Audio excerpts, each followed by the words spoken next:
តដល់2នាទីតតក្រោមសស្ដាំវិញរបស់សំណាងឌីណាវាយផតទៅហើយកូនសិលគ្រូជួនសំណាងចលោធាក់ឆ្វេងរបស់ច័ន្ទកឹមស៊ីនបាទច័ន្ទកឹមស៊ីនប្រកួតចុងក្រោយឈ្នះដោយដៃគូបោះបង់ចោលការប្រកួតក្នុងទឹកទី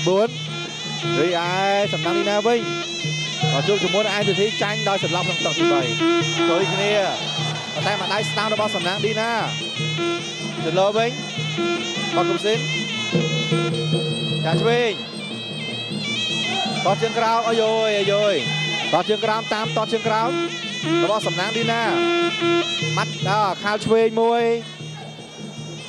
ក៏ស្ដាំរបស់កីឡាករសំណាងឌីណាចូលពេញចំហៀងផ្ពាល់តែម្ដងតតក្រោមសស្ដាំដូរតរៀតចុងទឹកទី2អូយុគស្ដាំចូលសមកវិញរបស់សំណាងឌីណាផុតដូចគ្នាលោកស្ដាំមួយរបស់ច័ន្ទកឹមស៊ីនដាំចាក់មកវិញមើល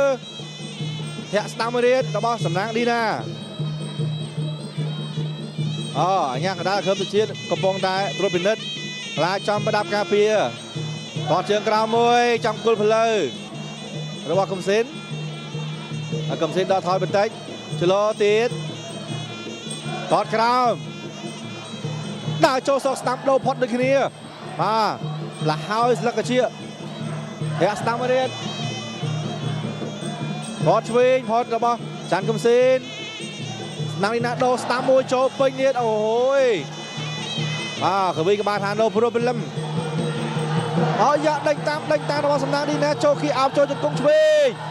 រុញទុកបុកសងវាណាកវីក្បាលថ្ងៃក្រោយរៀងកុំឌឺ